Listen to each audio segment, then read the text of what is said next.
السلام عليكم ورحمة الله وبركاته. اللهم صل وسلم وبارك على سيدنا محمد وعلى آله وصحبه وسلم. طبعا احنا زهقنا بقى من الطبيخ والحاجات اللي المحاشي والحاجات دي. طبعا قلنا النهاردة بقى نغير ونعمل يوم للشوي مخصص. النهاردة قلت أشوي فراخ من اللي احنا كنا مربيينها مع بعض، اللي هي آخر فرخة بيضة عندي. فحبيت ان انا اوريها لكم، وفي نفس الوقت اوريكم نغسلها وننضفها ونقطعها ازاي، ونبتدي ان احنا نعمل الفراخ ونشويها مع بعض على الفحم. اوريكم بقى كل التكات اللي بتبقى موجودة عند اي حاتي. دلوقتي هنبتدي التتبيلة بتاعتنا نشوفها هي ايه.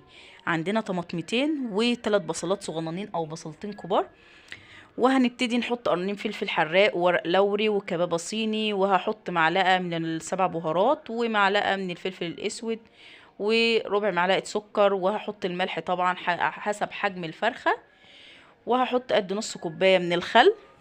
خلاص كده زي ما انتم شايفين هنبتدي بقى ان احنا نفرمهم مع بعض، وبعد ما نفرمهم ونتأكد ان هي نعمت هنركنها بقى على جنب لحد ما نبتدي ان احنا نعمل الفراخ بتاعتنا.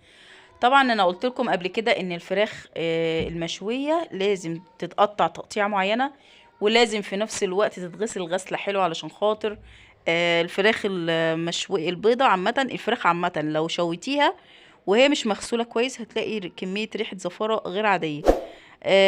فالاحسن يعني ان انت تغسليها، وهقولك احنا هنغسلها وننضفها ازاي.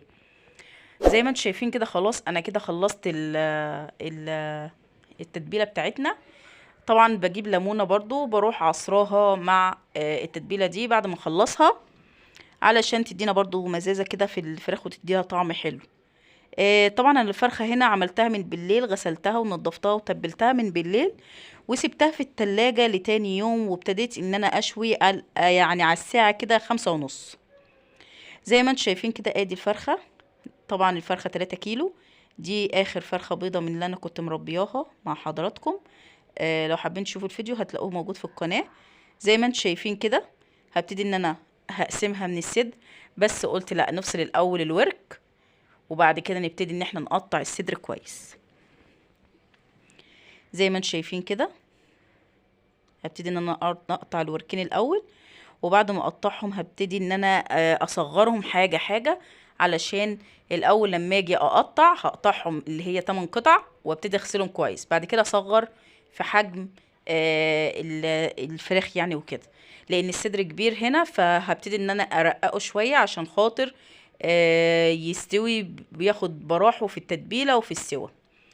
زي ما انتم شايفين كده هبتدي ان انا افصل كده الصدر والاجنحة والكتف علشان خاطر تبتدي ان هي تتظبط معانا. بعد كده هبتدي ان انا اغسلهم بقى كويس وانقعهم بميه وخل، وابتدي ان انا اغسلها بقى في طريقه تانية بقى خليكي تخليكي الفراخ ما فيهاش اي ريحه زفاره، ودي 100% اكيده.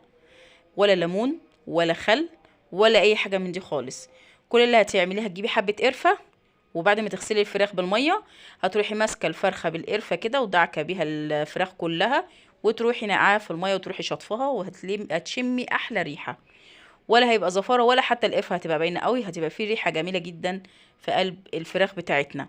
زي ما انتم شايفين كده الصدر بتاعها هبتدي ان انا ارققه عن كده. طبعا بعد ما اغسلها هي كده خلاص، هنا غسلتها وعملتها زي ما قلت لحضراتكم. مسكت الدبوسين شرحتهم كده بالطول علشان خاطر التتبيله تدخل جواه. خلاص كده احنا خلاص غسلنا الفراخ وشايفين شكلها نضيف ازاي.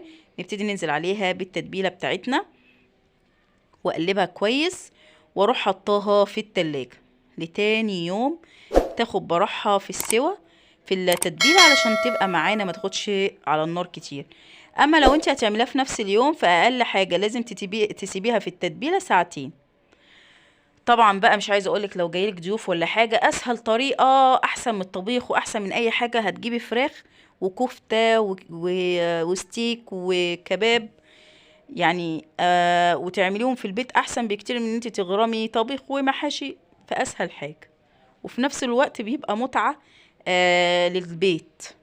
خلاص كده احنا تبلنا الفراخ، هنشيلها بقى. هقدمها لكم كده اوريكم شكلها النهائي، وخلاص نحطها في التلاجة ونسيبها لتاني يوم.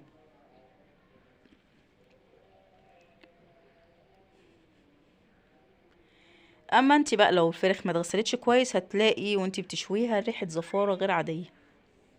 خلاص كده طبعا الفرخة دي فيها كمية دسامة عالية علشان خاطر احنا ايه، معززينها زي ما بيقولوا كده.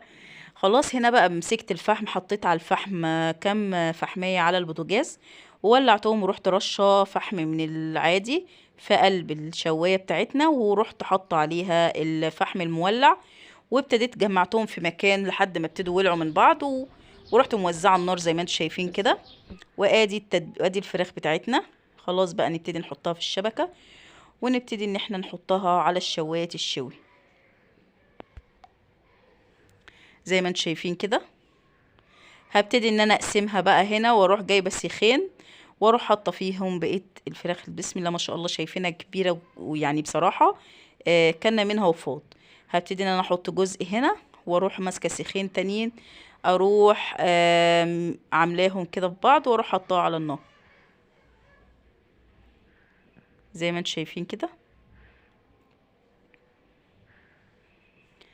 الفراخ بصراحه ما خدتش نار، يعني انا مسافه ما حطيتها مسافه ما شلتها، انا كنت حباها اسيبها شويه بس لقيتها بصراحه استوت بسرعه.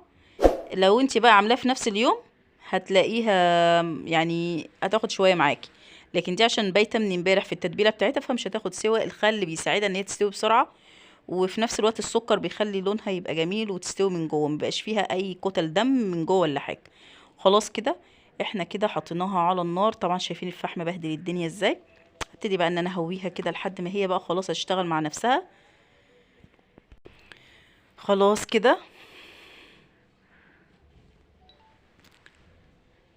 طبعا انا مش عايزه اقول لكم ان هي ما خدتش قد ربع ساعه ولا تلت ساعه، ما كملتش بصراحه خالص، وخلصت على طول. وادي شكل الفراخ بتاعتنا بعد ما اتشوت، وادي الشكل النهائي. خلصناها خلاص. احنا طبعا ايه زيادة التأكيد بنتك عليها شوية علشان خاطر يبقى طعمها حلو. احنا بنحبها مستوية شوية، بنتأكد من سواها كويس. وادي الشكل النهائي بتاع الفراخ المشوية طبعا والطحينة، وعملت جنبيها سلطة وبابا غنوم وخلاص. والعيش بتاعنا طبعا مش عايزة اقول لكم الريحة جميلة. يا رب يكون الفيديو عجبكم، متنسوناش بلايك والاشتراك في القناة وتفعيل الجرس. مع السلامة.